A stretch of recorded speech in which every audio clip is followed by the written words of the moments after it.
प्रिय भक्तगणों, शिव पुराण में नारद मुनि स्पष्ट रूप से कहते हैं कि दुखों से पार पाने के लिए शिव कथा एक संजीवनी के समान असरदार भक्ति रूपी औषधि है। रोगी, निर्धन, निसंतान, अन्य सांसारिक दुखों से व्याकुल मनुष्य सावन सोमवार के दिन 12 ज्योतिर्लिंग की महिमा कथा का श्रवण करता है तो धीरे धीरे करके उसके समस्त दुखों का अंत हो जाता है। सुख समृद्धि के साथ साथ घर परिवार में खुशहाली आती है। अंत में शिव कथा श्रवण के फल से उसे शिव धाम की प्राप्ति होती है।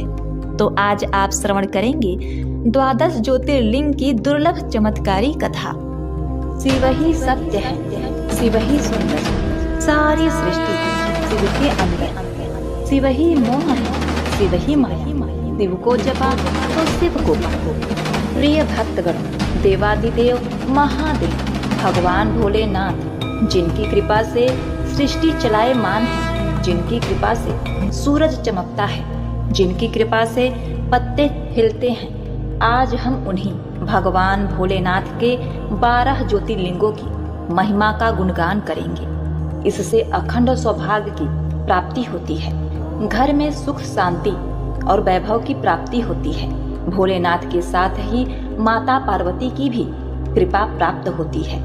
जो इन जगहों पर नहीं जा सकते, व्रत आदि हैं, तो इनका सुमिरन करके वहां जाने का पुण्य प्राप्त कर सकें। प्रिय भक्तगणों, यदि आप इस कथा को सुनना प्रारंभ कर चुके हैं तो कथा को भक्ति भाव से पूरा सुने, क्योंकि शिव पुराण में श्री सूत जी कहते हैं, हे नर नारी, इस 12 ज्योतिर्लिंग की कथा का जो भी मनुष्य सुमिरन करता है, कहता है, विश्वास रखता है, दूसरे जनमानस को सुनने के लिए प्रेरित करता है, तो उसे घर बैठे ही तत्पश्चात पुण्य की प्राप्ति होती है।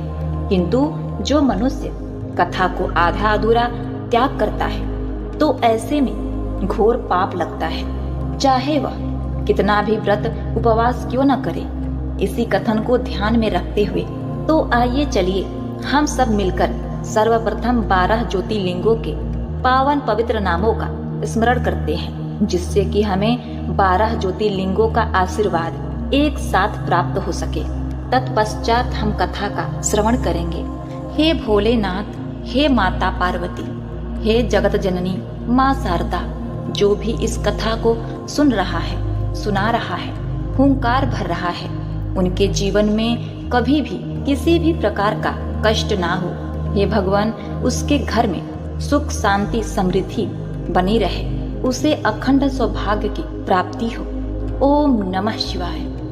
सौराष्ट्रे सोमनाथं च श्रीशैले मल्लिकार्जुनम् उज्जैन्यां महाकालम् ओंकारं ममलेश्वरम् परल्यां वैद्यनाथं च डाकिन्या भीमशङ्करम् सेतुबन्धे तु रामेशं नागेशं दारुकावने वाराणस्यां तु विश्वेशं त्र्यम्बकं गौतमीतटे हिमालये तु केदारं घुष्मेशं च शिवालये।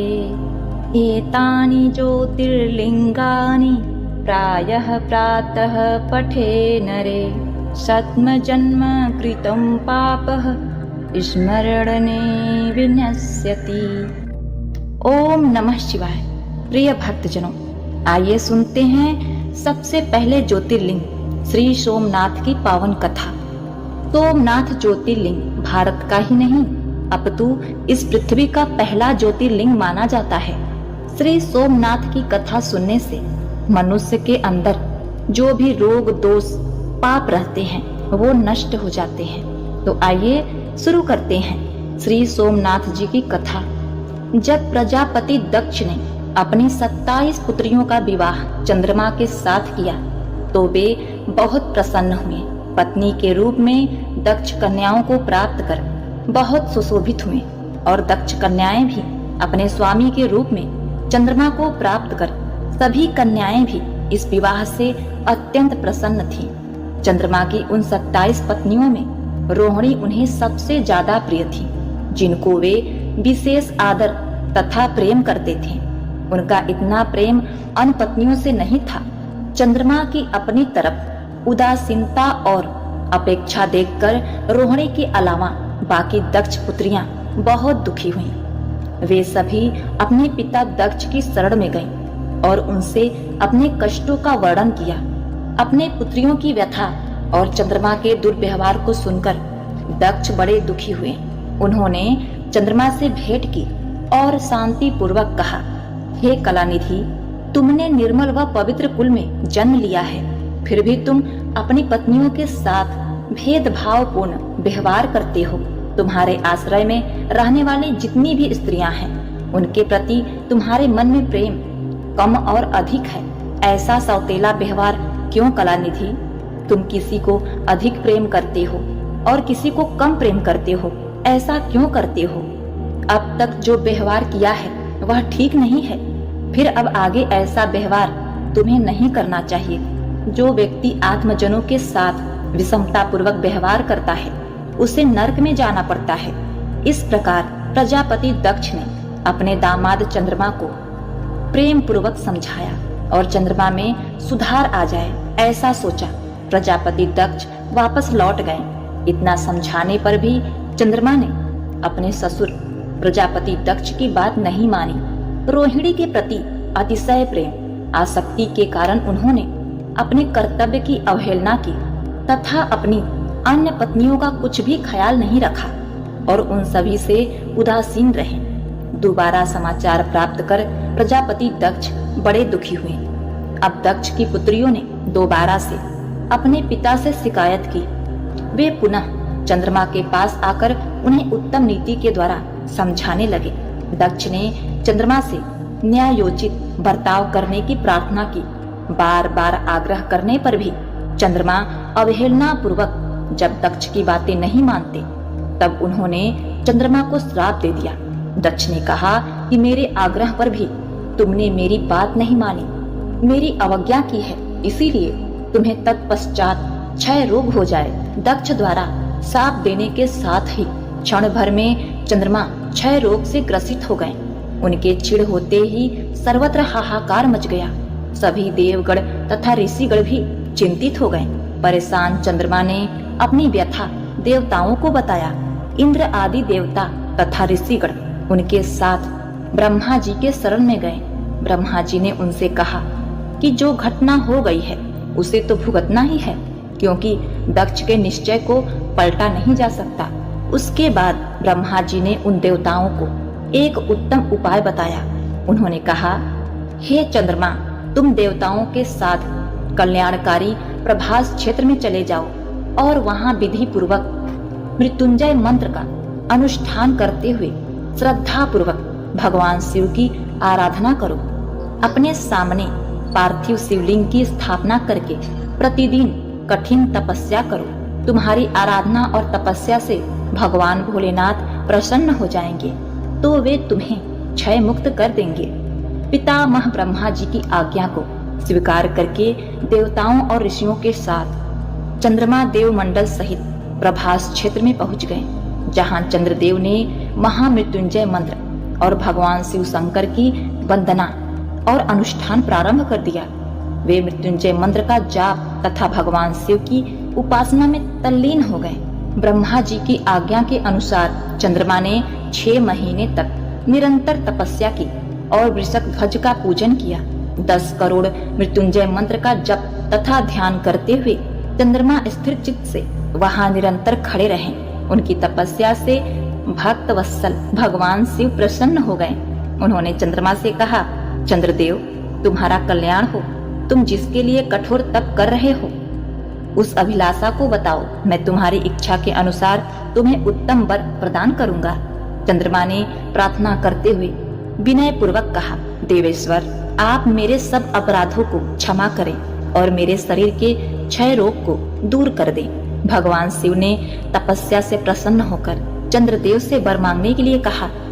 इस पर चंद्रदेव ने वर मांगा कि हे भगवान, आप मुझे इस श्राप से मुक्त करा दीजिए और मेरे सारे अपराध क्षमा कर दीजिए। किंतु इस श्राप को पूरी तरह समाप्त करना भगवान शिव के लिए भी संभव नहीं था। अतः मध्य का मार्ग निकाला गया। चंद्रदेव, तुम्हारी कला प्रतिदिन एक पक्ष में क्षीण होती जाएगी और दूसरे पक्ष में प्रतिदिन वह निरंतर बढ़ती रहेगी। इस प्रकार तुम स्वस्थ और लोक सम्मान के योग्य हो जाओगे। भगवान शिव का कृपा रूपी प्रसाद प्राप्त कर चंद्रदेव बहुत प्रसन्न हुए।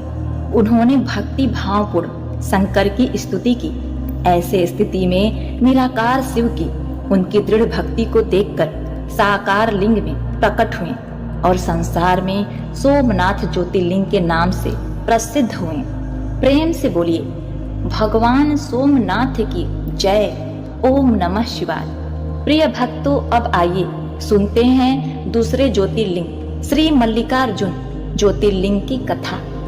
आदि न अंत अनंत शिव है, ऋषि वैरागी संत शिव है। शिव जी ने ब्रह्मांड रचाया, शिव ही जाने शिव की माया। ओम नमः शिवाय। प्रिय भक्तजनों, आंध्र प्रदेश के कृष्णा जिले में कृष्णा नदी के तट पर श्री शैलेश पर्वत पर श्री मल्लिकार्जुन विराजमान है। इसे दक्षिण का कैलाश कहते हैं। महाभारत, शिव पुराण तथा पद्म पुराण आदि ग्रंथों में इनकी महिमा और महत्ता का विस्तार से वर्णन किया गया है। पुराणों में इस ज्योतिर्लिंग की कथा इस प्रकार से वर्णित है।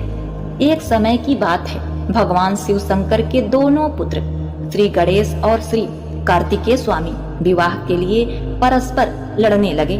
प्रत्येक का आग्रह था कि पहले मेरा विवाह किया जाए। उन्हें लड़ते झगड़ते देखकर भगवान शंकर और माँ भगवती ने कहा, तुम दोनों में से जो भी पहले पूरी पृथ्वी का चक्कर लगाकर यहाँ वापस लौट आएगा, उसी का विवाह पहले किया जाएगा। माता पिता की यह बात सुनकर कार्तिकेय स्वामी अपने वाहन मयूर पर विराजमान हो गए। तुरंत पृथ्वी प्रदक्षिणा के लिए दौड़ पड़े। लेकिन गणेश जी के लिए तो यह कार्य बड़ा ही कठिन था। एक तो उनकी काया स्थूल थी, दूसरे उनका वाहन भी मूसक यानी कि चूहा था। भला वे दौड़ में स्वामी कार्तिकेय की बराबरी किस प्रकार कर पाते। लेकिन उनकी काया जितनी स्थूल थी, बुद्धि उसी के अनुपात में सूक्ष्म और तीक्ष्ण थी, यानी कि बहुत तेज तर्रार थे। उन्होंने अविलंब पृथ्वी की परिक्रमा का एक सुगम उपाय खोज निकाला। उन्होंने बैठे माता पिता का पूजन करने के पश्चात उनकी 7 प्रदक्षिणा करके उन्होंने पृथ्वी प्रदक्षिणा का कार्य पूरा कर लिया। माता पार्वती ने कहा, हे पुत्र, तुमने ये क्या किया? तब भगवान श्री गणेश ने कहा, हे माते, मेरे माता पिता ही मेरे लिए पूरा संसार है, इसलिए मैंने पृथ्वी का चक्कर ना लगाकर मैंने आपकी प्रदक्षिणा की है। इसी प्रकार पृथ्वी का परिक्रमा करने का मेरा कार्य पूर्ण हो गया।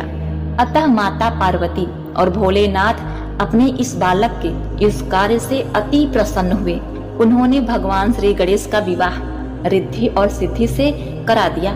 पूरी पृथ्वी का चक्कर लगाकर स्वामी कार्तिकेय जब वापस लौटे, तब तक गणेश जी का रिद्धि और सिद्धि नाम वाली 2 कन्याओं के साथ विवाह हो चुका था और उन्हें शुभ तथा लाभ नामक 2 पुत्र भी प्राप्त हो चुके थे। यह सब देखकर स्वामी कार्तिकेय अत्यंत रुष्ट होकर क्रौंच पर्वत पर चले गए। माता पार्वती वहां उन्हें मनाने पहुंची। पीछे पीछे शंकर भगवान भी वहां पहुंचे ज्योतिर्लिंग। और जब माता पार्वती और भगवान शंकर क्रौंच पर्वत पर पहुंचे, तब तक कार्तिकेय भगवान काफी दूर 12 कोस दूर चले गए थे, क्योंकि उन्हें पहले से ही पता चल गया था कि उनके माता पिता वहां आने वाले हैं। इस प्रकार माता पार्वती और भोले शंकर वहां पहुंचकर ज्योतिर्लिंग के रूप में प्रकट हुए और तब से मल्लिकार्जुन ज्योतिर्लिंग के नाम से प्रख्यात हुए। इनकी अर्चना सर्वप्रथम मल्लिका पुष्पों से की गई थी।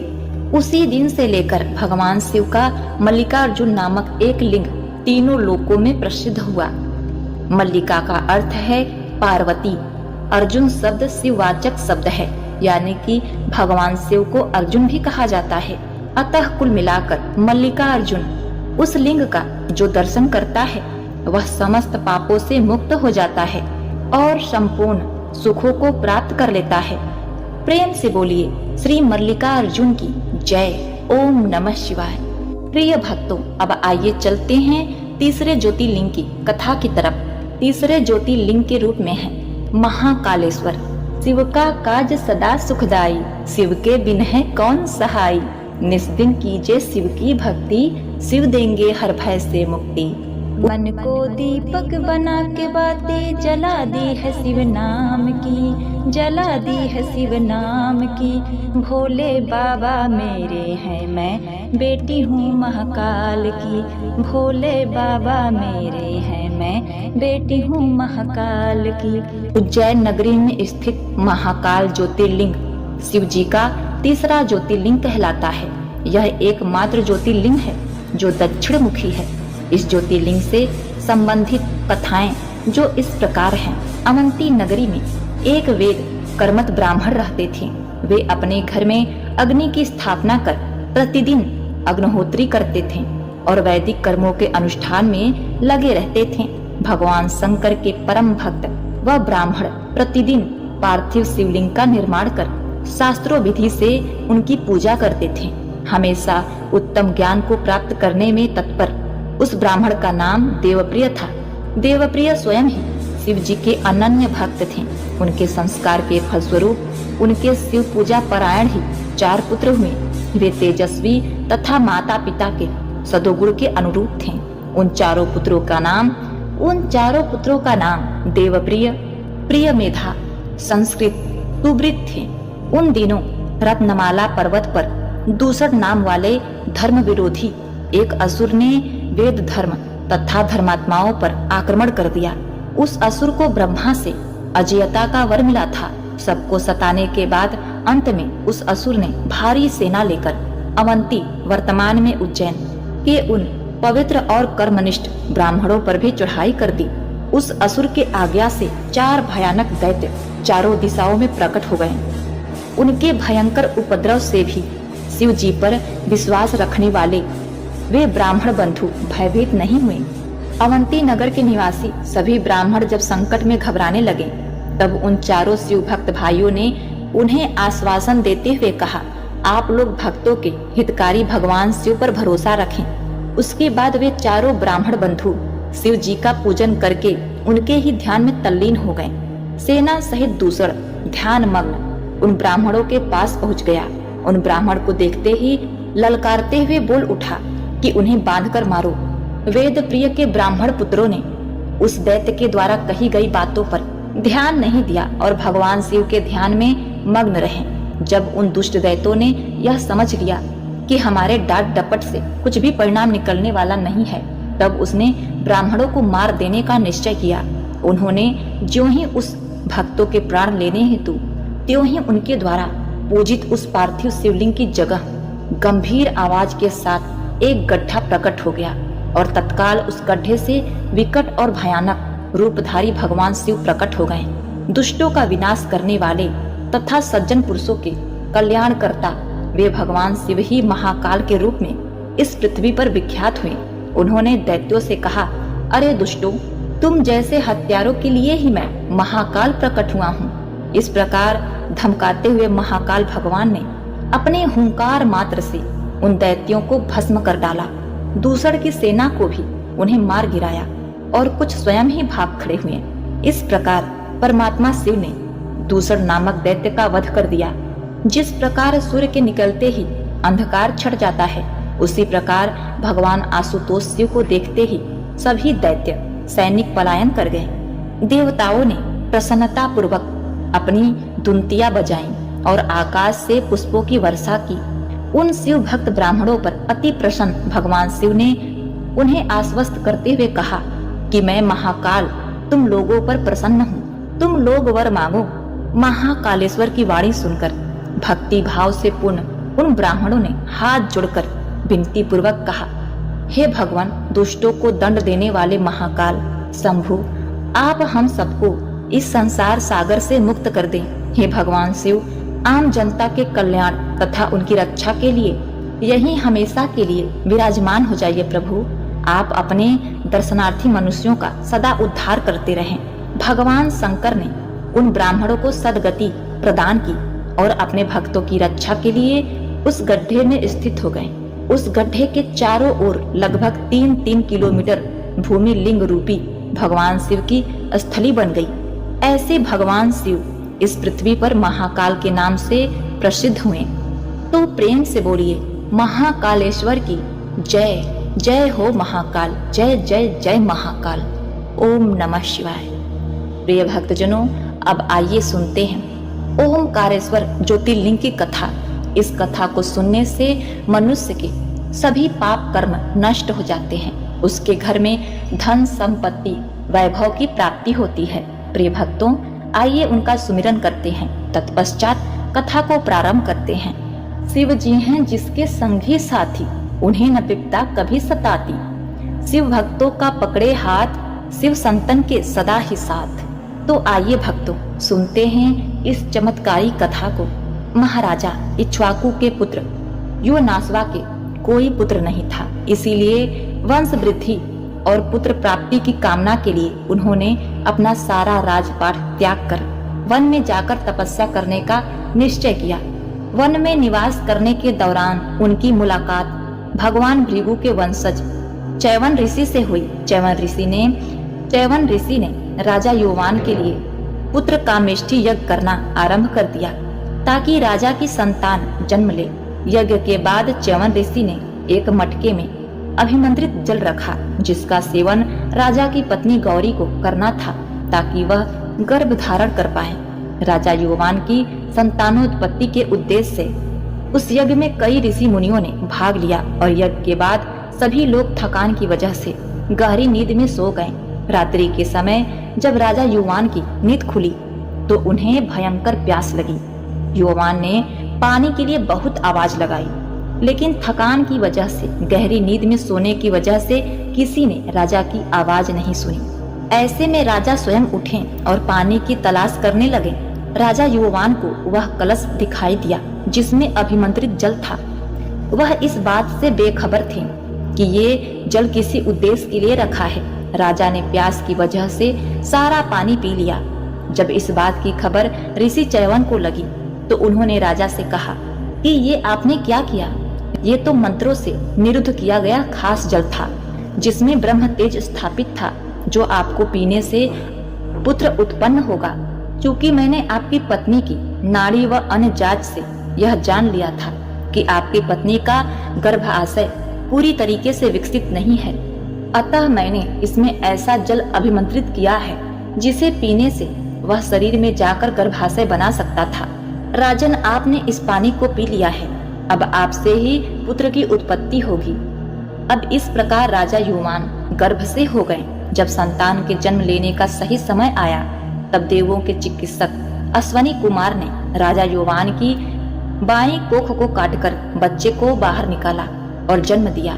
बच्चे के जन्म के बाद यह समस्या उत्पन्न हो गई कि बच्चा अपनी भूख कैसे मिटाएगा। सभी देवतागण वहां उपस्थित थे। इतने में इंद्र देवता ने उनसे कहा कि वह उस बच्चे के लिए माँ की कमी पूरा करेंगे।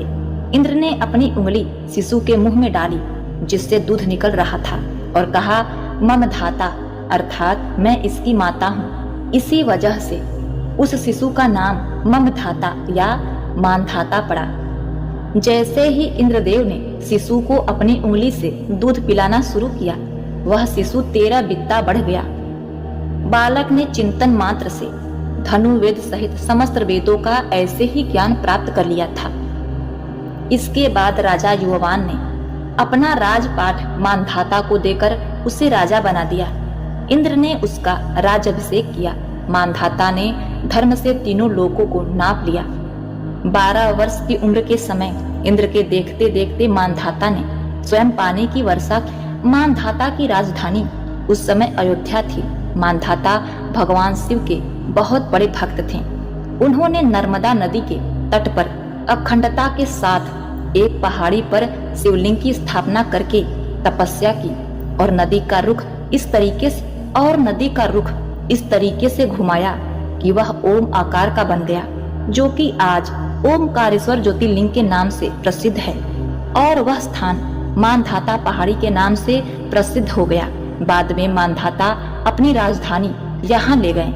इस प्रकार से राजा मानधाता ने महादेव की पूजा अर्चना करके उन्हें प्रसन्न किया। भगवान शिव ने उन्हें दर्शन दिया तथा सदैव के लिए लिंग के रूप में ओमकारेश्वर के नाम से प्रसिद्ध हुए तथा सदा के लिए जन कल्याण के लिए ओमकार रूप में ओमकारेश्वर शिवलिंग के रूप में प्रसिद्ध हुए। भक्तगणों, अब आइए चलते हैं अपने 5वें श्री बैद्यनाथ ज्योतिर्लिंग की कथा की तरफ। हम बैजनाथ की भक्तों तुमको कथा सुनाते हैं, पावन कथा सुनाते हैं। 12 ज्योतिर्लिंगों में यह एक कहते हैं, पावन कथा सुनाते हैं। भगवान श्री बैद्यनाथ जी की महिमा बड़ी ही अपरंपार है। इनकी कथा सुनने से व्यक्ति रोग मुक्त हो जाता है। उसे जीवन में किसी प्रकार का रोग इत्यादि छू भी नहीं पाता। वह सदैव स्वस्थ और सुरक्षित रहता है। उनकी कृपा से घर में सुख शांति की वृद्धि होती है। तो आइए ऐसे में हम भगवान बैजनाथ की कथा का श्रवण करते हैं, जो कि इस प्रकार है। शिव का साधक दुख ना माने, शिव को हर पल सम्मुख जाने। सौंप दी जिसने शिव को डोर, लूटे ना उनको पांचों चोर। ओम नमः शिवाय। श्री शिव पुराण के कोटि रुद्र संहिता में श्री बैद्यनाथ ज्योतिर्लिंग की कथा इस प्रकार लिखी गई है। राक्षस राज रावण, राक्षस राज अभिमानी तो था ही, वह अपने अहंकार को भी शीघ्र प्रकट करने वाला था। एक समय वह कैलाश पर्वत पर भक्ति भाव पूर्वक भगवान शिव की आराधना कर रहा था। बहुत दिनों तक आराधना करने पर भी जब भगवान शिव उस पर प्रसन्न नहीं हुए, तब वह पुनः दूसरी विधि से तप साधना करने लगा। उसने सिद्धि स्थल हिमालय पर्वत से दक्षिण की ओर संघन वृक्षों से भरे जंगल में पृथ्वी को खोदकर एक गड्ढा तैयार किया। राक्षस कुल भूषण उस रावण ने गड्ढे में अग्नि की स्थापना करके हवन आहुति प्रारंभ कर दी। उसने भगवान शिव को भी वहीं अपने पास ही स्थापित किया था। तप के लिए उसने कठोर संयम नियम को धारण किया। वह गर्मी के दिनों में 5 अग्नियों के बीच में बैठकर पंच अग्नि सेवा करता था, तो वर्षा काल में खुले मैदान में चबूतरे पर सोता था और शीतकाल सर्दियों के दिन में गले के बराबर जल के भीतर खड़े होकर साधना करता था। इन 3 विधियों के द्वारा रावण की तपस्या चल रही थी। इतने कठोर तप करने पर भी भगवान महेश्वर उस पर प्रसन्न नहीं हुए। ऐसा कहा जाता है कि दुष्ट आत्माओं द्वारा भगवान को रिझाना बड़ा कठिन होता है। कठिन तपस्या से जब रावण को सिद्धि नहीं प्राप्त हुई, तब रावण अपना एक एक सिर काटकर शिव जी की पूजा करने लगा। वह शस्त्र विधि से भगवान की पूजा करता और उस पूजन के बाद अपना एक मस्तक काटता तथा भगवान को समर्पित कर देता। इस प्रकार क्रमशः उसने अपने 9 मस्तक काट डाले। जब वह अपना अंतिम मस्तक 10वां मस्तक काटने वाला ही था, तो अचानक भगवान शिव शंकर वहां प्रकट हो गए। उन्होंने साक्षात प्रकट होकर रावण के सभी मस्तकों को स्वस्थ करके उसे पूर्वतः जोड़ दिया। भगवान ने राक्षस राज रावण को उसकी इच्छा के अनुसार अनुपम बल और पराक्रम प्रदान किया। भगवान शिव का कृपा प्रसाद ग्रहण करने के बाद नतमस्तक होकर विनम्र भाव से उसने हाथ जोड़कर कहा, देवेश्वर, आप मुझ पर प्रसन्न हो गए हैं। मैं आपकी शरण में आया हूँ और आपको लंका ले जाना चाहता हूँ। आप मेरा मनोरथ सिद्ध कीजिए। इस प्रकार के कथन को सुनकर भगवान शिव शंकर असमंजस की स्थिति में पड़ गए। उन्होंने उपस्थित धर्म संकट को टालने के लिए अनमने होकर कहा, राक्षस राज, तुम उत्तम शिवलिंग को भक्ति पूर्वक अपनी राजधानी ले जाओ, किंतु यह ध्यान रखना, रास्ते में तुम इसे यदि पृथ्वी पर रख दोगे तो यह वहीं पर अचल हो जाएगा। जब तुम्हारी जैसी इच्छा हो वैसा करो। भगवान शिव द्वारा ऐसा कहने पर रावण ने कहा, बहुत सुंदर, अति सुंदर भगवान, अति सुंदर। ऐसे कहता हुआ रावण उस शिवलिंग को लेकर अपनी राजधानी लंका की ओर चल दिया। भगवान शंकर की माया शक्ति के प्रभाव से उसे रास्ते में जाते हुए लघु शंका की स्थिति प्रबल हुई। सामर्थ्यशाली रावण मूत्र के वेग को रोकने में असमर्थ रहा। ऐसा इसलिए था कि भगवान विष्णु की माया से माता सरस्वती, माता गंगा और माँ यमुना रावण के मुख से होते हुए उसके पेट में चली गई थी और शिवलिंग को एक ग्वाला के हाथ में पकड़ाकर लघु शंका के लिए चला गया। तीनों नदियों के प्रवेश की वजह से उसकी लघु शंका समाप्त ही नहीं हो रही थी। एक मुहूर्त बीतने के बाद वह ग्वाला शिवलिंग के भार से पीड़ित हो उठा। उसने लिंग को पृथ्वी पर रख दिया। पृथ्वी पर रखते ही वह मणिमय शिवलिंग वहीं पृथ्वी पर स्थिर हो गया। जब शिवलिंग लोक कल्याण की भावना से वहां स्थिर हो गया, तब निराश होकर अपने कार्य से निवृत्त होकर जब रावण वहां पर पहुंचा तो उसने देखा कि जमीन पर शिवलिंग पड़ा है। यह देखकर उसे अत्यंत क्रोध आया। उसने उस शिवलिंग को उठाना चाहा, लेकिन उसके हाथ से शिवलिंग उठ ही नहीं पाया। जैसा कि भगवान शिव ने उससे कहा था, ऐसा करते करते वह शिवलिंग जमीन के अंदर धंसने लगा और मात्र 3 इंच का ही रह गया। तब निराश होकर रावण अपनी राजधानी की ओर चल दिया। उसने राजधानी में पहुंचकर शिवलिंग की सारी घटना अपनी पत्नी मंदोदरी से बताया। देवपुरी के इंद्र आदि देवताओं और ऋषियों ने लिंग संबंधी समाचार को सुनकर आपस में विमर्श किया और वहां पहुंचे। भगवान शिव में अटूट भक्ति होने के कारण उन लोगों ने अतिशय प्रसन्नता के साथ शास्त्र विधि से उस लिंग की पूजा की। सभी ने भगवान शंकर का प्रत्यक्ष दर्शन किया। इस प्रकार रावण की तपस्या के फलस्वरूप श्री वैद्यनाथ ज्योतिर्लिंग का स्थापना हुआ, जिसे देवताओं ने स्वयं प्रतिष्ठित कर पूजन किया। जो मनुष्य श्रद्धा भक्ति पूर्वक भगवान श्री वैद्यनाथ का अभिषेक करता है, उसका शारीरिक और मानसिक रोग अति शीघ्र नष्ट हो जाता है।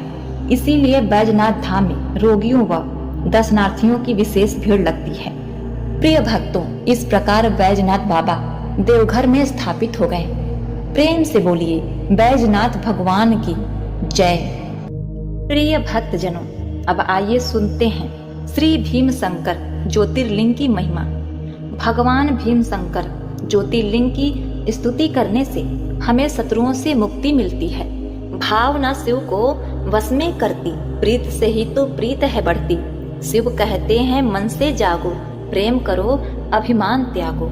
प्राचीन काल में भीम नामक एक महाप्रतापी राक्षस था। वह कामरूप प्रदेश में अपनी माँ के साथ रहता था।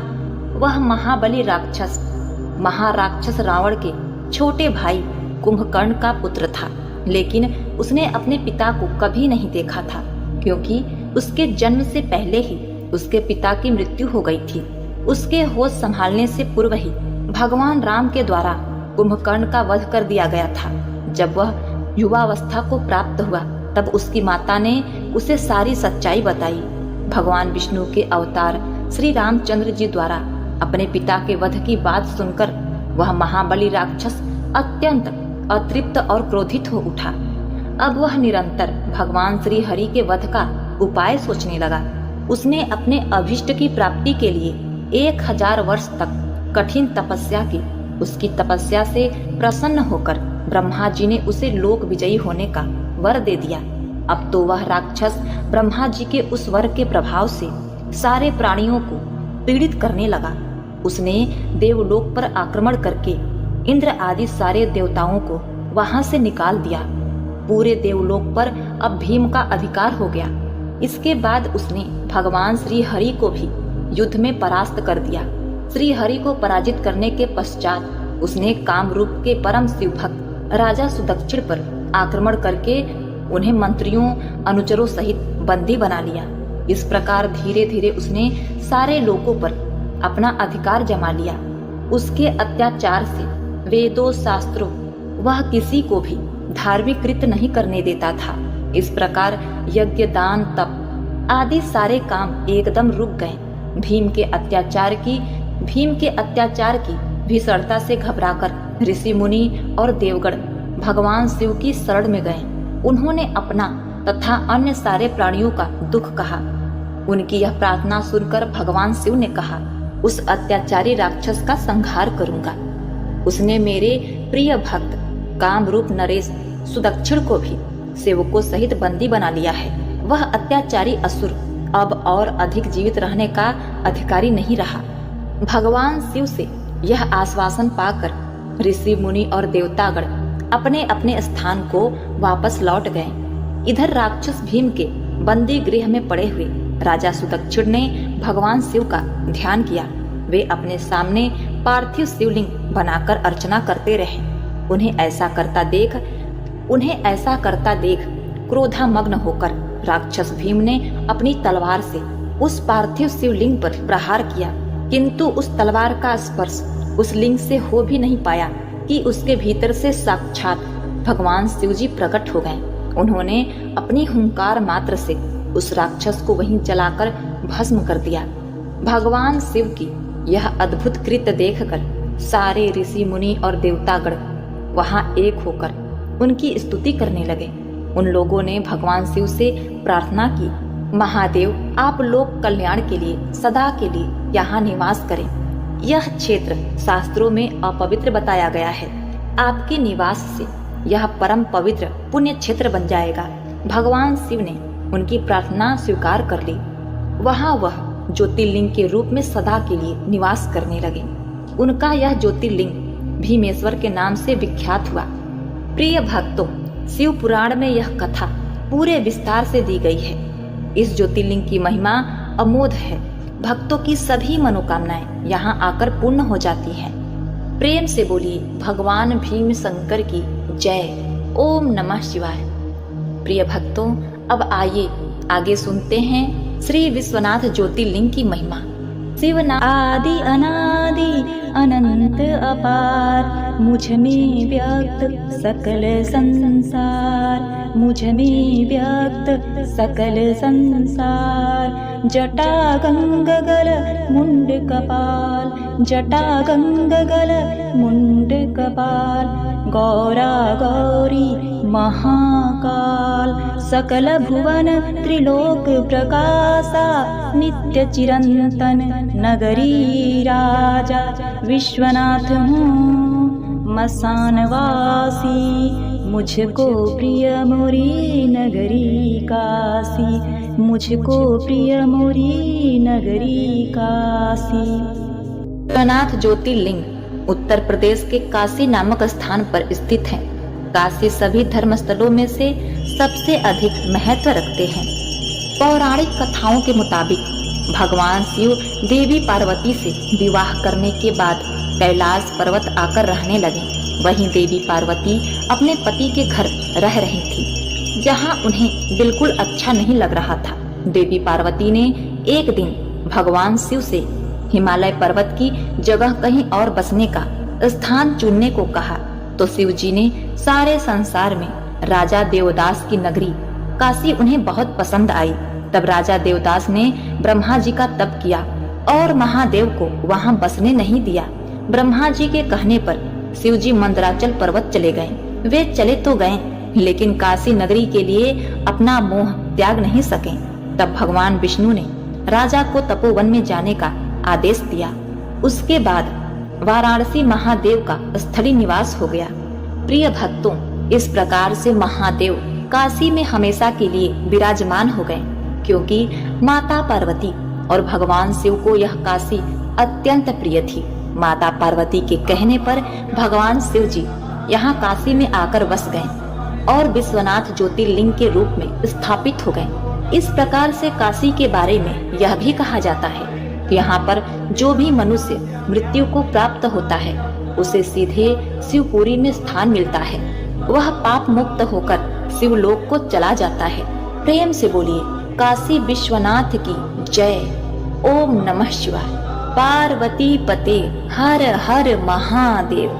प्रिय भक्तों, 8वां ज्योतिर्लिंग है श्री नागेश्वर ज्योतिर्लिंग। चलिए आइए सुनते हैं श्री बाबा नागेश्वर ज्योतिर्लिंग की महिमा। महायोगी अधृत कहलाते, श्मशान का भस्म लगाते, शिव का नाम जपो हर क्षण में, शिव ही बसते कड़ कड़ में। दारुका नाम की एक राक्षसी थी, जो पार्वती जी से वरदान प्राप्त कर अहंकार में चूर रहती थी। उसका पति दारुका महान बलशाली राक्षस था। उसने बहुत ही राक्षसों को अपने साथ लेकर समाज में आतंक मचाया हुआ था। वह यज्ञ आदि कार्यों को नष्ट करता हुआ संत महात्माओं का संहार करता था। वह प्रसिद्ध धर्मनाशक राक्षस था। भरपूर 16 योजन विस्तार पर उसका एक वन था, जिसमें वह निवास करता था। दारुका जहाँ भी जाती थी, वृक्षों तथा दारुका जहाँ भी जाती थी वृक्षों तथा विविध उपकरणों से सुसज्जित वह भूमि अपने साथ विलास के लिए साथ साथ लेकर जाती थी।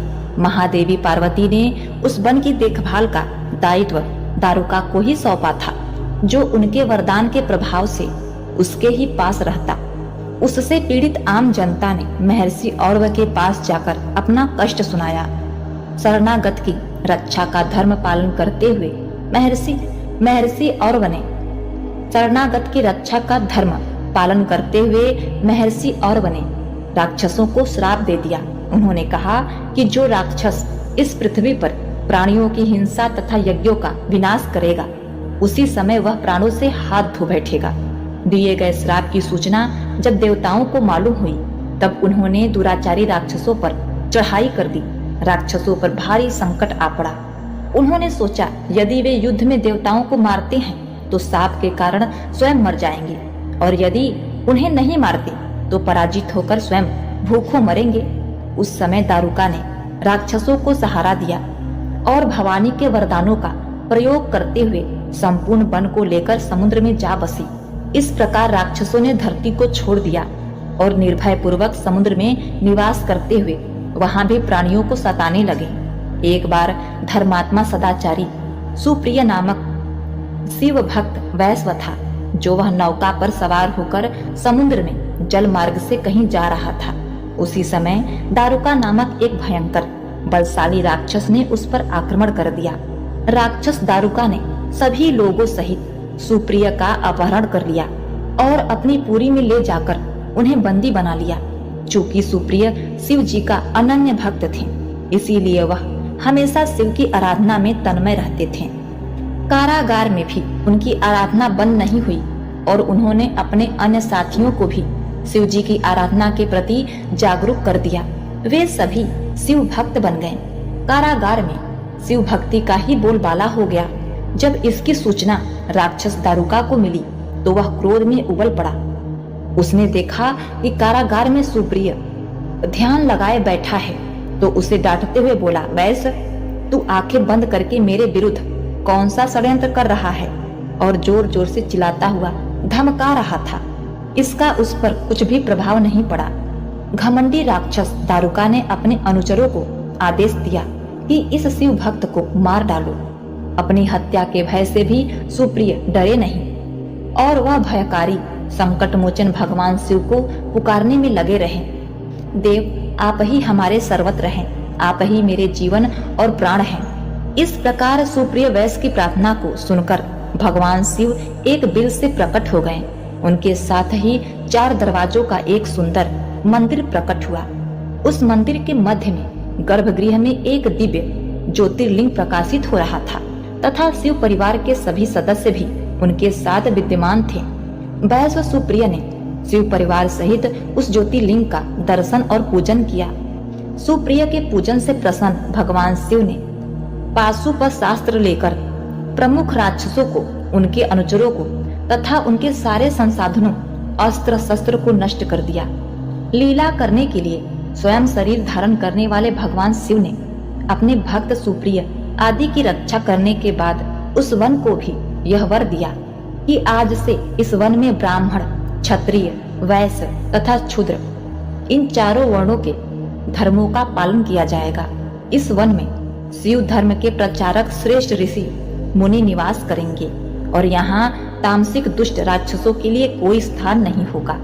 राक्षसों पर आए इसी भारी संकट को देखकर राक्षसी दारुका ने दीन भावना से देवी पार्वती की स्तुति की। उसकी प्रार्थना से माता पार्वती अत्यंत प्रसन्न हुई और उन्होंने भगवान शिव से प्रार्थना की, नाथ, आपकी कही गई बात इस युग के अंत में सत्य होगी। तथा भगवान शिव ने कहा, मैं भक्तों का पालन तथा उनकी सुरक्षा करने के लिए प्रसन्नता पूर्वक इस वन में निवास करूंगा। जो मनुष्य वर्णाश्रम धर्म का पालन करते हुए श्रद्धा भक्ति पूर्वक मेरा दर्शन करेगा, वह चक्रवर्ती राजा बनेगा। कलयुग के अंत में तथा सतयुग के प्रारंभ में महासेन का पुत्र वीरसेन राजाओं का राजा होगा। यह मेरा परम भक्त तथा बड़ा पराक्रमी होगा। जब वह इस वन में आकर मेरा दर्शन करेगा, उसके बाद वह चक्रवर्ती सम्राट हो जाएगा। तत्पश्चात बड़ी बड़ी लीलाएं करने वाले शिव दंपत्ति ने आपस में हास्य विलाप की बातें की और वहीं पर स्थिर हो गए। इस प्रकार शिव भक्तों के प्रति ज्योतिर्लिंग स्वरूप भगवान शिव नागेश्वर कहलाए। पार्वती देवी भी नागेश्वरी के रूप में विख्यात हुई। इस प्रकार शिव ज्योतिर्लिंग के रूप में प्रकट हुई, जो तीनों लोगों की कामनाओं को पूर्ण करने वाले हैं। नागेश्वर ज्योतिर्लिंग के दर्शन करने के बाद जो मनुष्य उनकी उत्पत्ति और महालय संबंधित कथा को सुनता है, वह समस्त पापों से मुक्त हो जाता है तथा संपूर्ण भौतिक और अध्यात्म सुखों को प्राप्त करता है। प्रेम से बोलिए श्री नागेश्वर भगवान की जय, माता पार्वती की जय। ओम नमः शिवाय। अब आइए सुनते हैं त्र्यंबकेश्वर ज्योतिर्लिंग की कथा। 9वां ज्योतिर्लिंग है शिव भंवर में फंस जाए जो नैया, शिव का नाम बन जाए खिवैया। शिव बन के पतवार हैं आते, शिव भक्तों को अपने पार लगाते। ओम नमः शिवाय। एक बार महर्षि गौतम के तपोवन में रहने वाले ब्राह्मणों की पत्नियां किसी बात पर उनकी पत्नी अहिल्या से नाराज हो गईं। उन्होंने अपने पतियों को ऋषि गौतम का अपमान करने के लिए प्रेरित किया। उन ब्राह्मणों ने इनके निमित्त भगवान श्री गणेश की आराधना की। उनकी आराधना से प्रसन्न हो श्री गणेश प्रकट होकर उनसे वर मांगने को कहा। उन ब्राह्मणों ने कहा, प्रभु यदि आप हम पर प्रसन्न हैं तो किसी प्रकार ऋषि गौतम को इस आश्रम से निकाल दें। उनकी यह बात सुनकर गणेश जी उन्हें ऐसा वर मांगने के लिए समझाया। उनकी यह बात सुनकर गणेश जी ने उन्हें समझाया और कहा कि किसी ऋषि से इस प्रकार ईर्ष्या नहीं करते, किंतु वह ऋषि अपने आग्रह पर अटल रहे। अंत में गणेश जी को विवश होकर उनकी बात माननी पड़ी। अपने भक्त का मन रखने के लिए वे एक दुर्बल गाय का रूप धारण करके महर्षि गौतम के खेत में जाकर चरने लगे। गाय को फसल चरते देखकर ऋषि बड़ी ही नरमी के साथ हाथ में छड़ी लेकर उसे हाँकने के लिए लपके। उस छड़ी का स्पर्श होते ही वह गाय वहीं मरकर गिर गई। अब तो बड़ा ही हाहाकार मचा। सारे ब्राह्मण एकत्र होकर गौ हत्यारा कहकर ऋषि गौतम की अभद्रता पूर्वक ऋषि गौतम का अपमान करने लगे।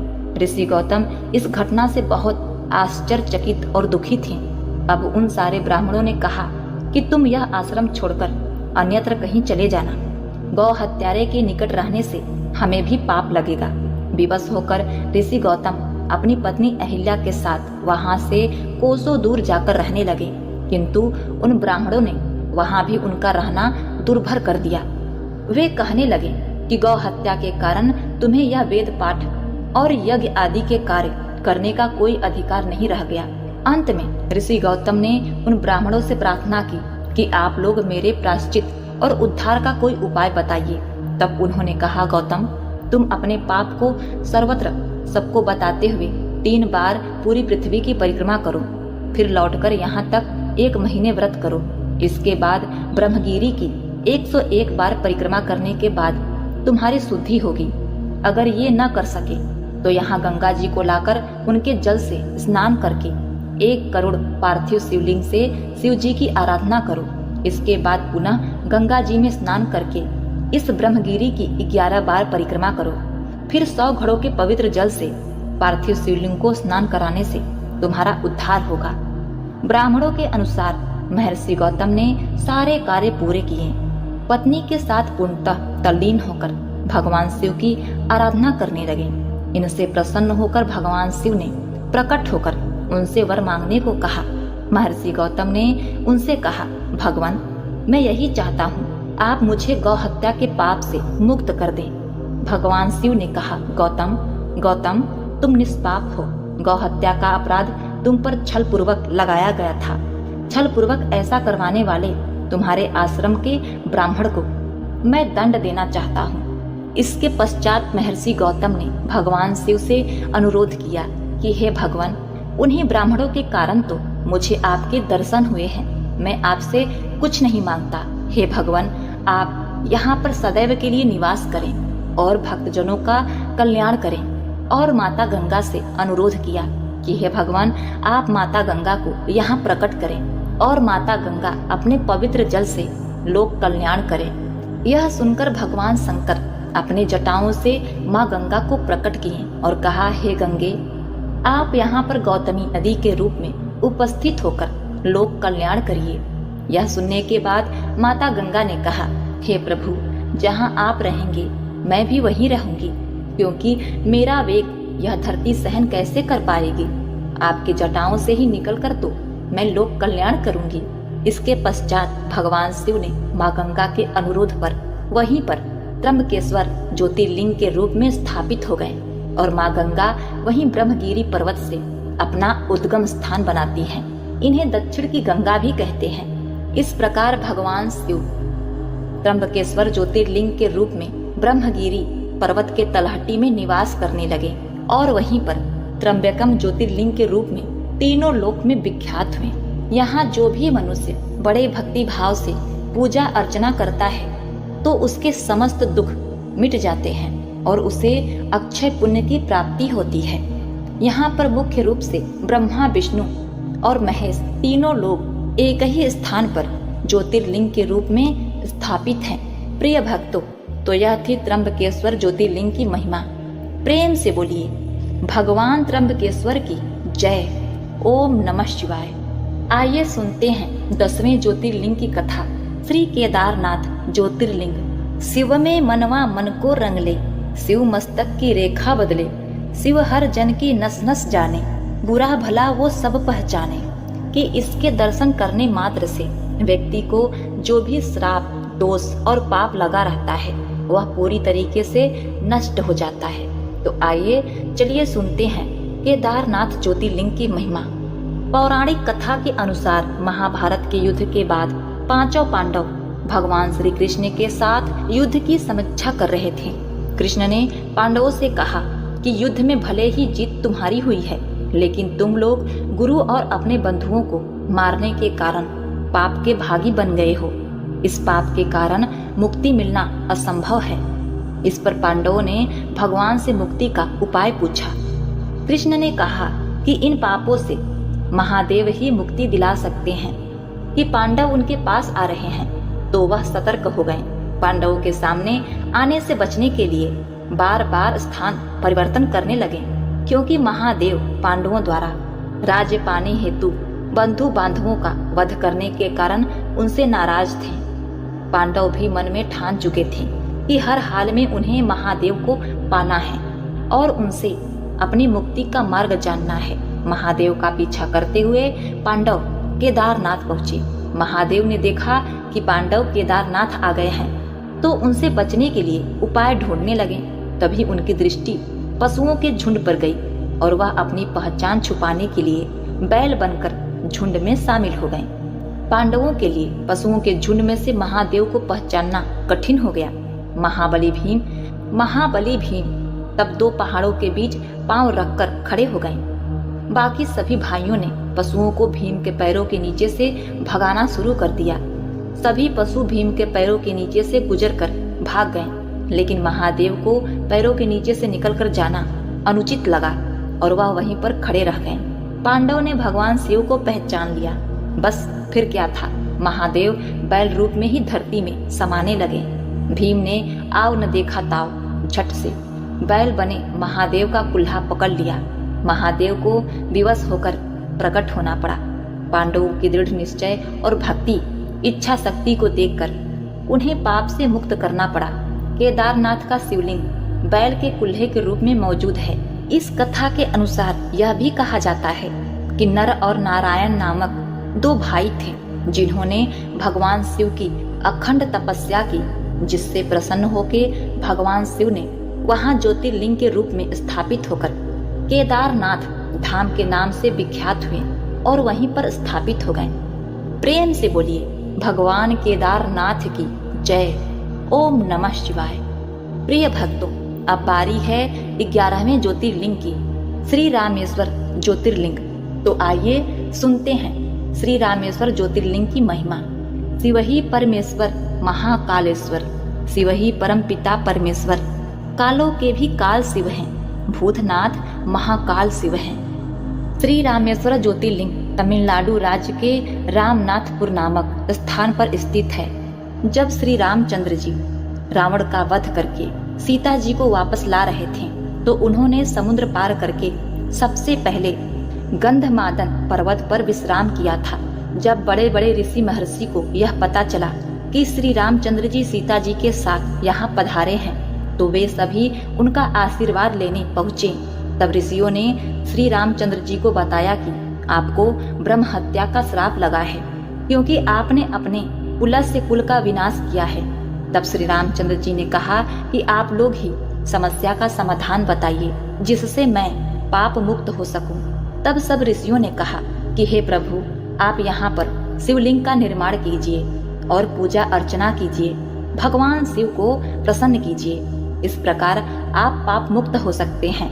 ऋषियों की बात सुनकर श्री रामचंद्र जी ने हनुमान जी को आदेश दिया कि कैलाश पर्वत पर जाओ और एक लिंग लेकर आओ। आदेशानुसार हनुमान जी तुरंत कैलाश पर्वत पर पहुँचे, लेकिन उन्हें लिंग नहीं मिला। उन्होंने वहीं शिव भगवान की तपस्या करना शुरू कर दिया। इस तपस्या से शिव जी अत्यंत प्रसन्न हुए और प्रकट हो गए।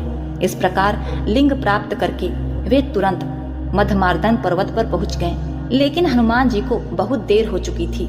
वहां ऋषियों के द्वारा बनाए गए मुहूर्त के अनुसार शिवलिंग की स्थापना करना था। तब सबने निर्णय किया कि खुद से शिवलिंग का निर्माण करके स्थापना किया जाए, विधि विधान से पूजा किया जाए।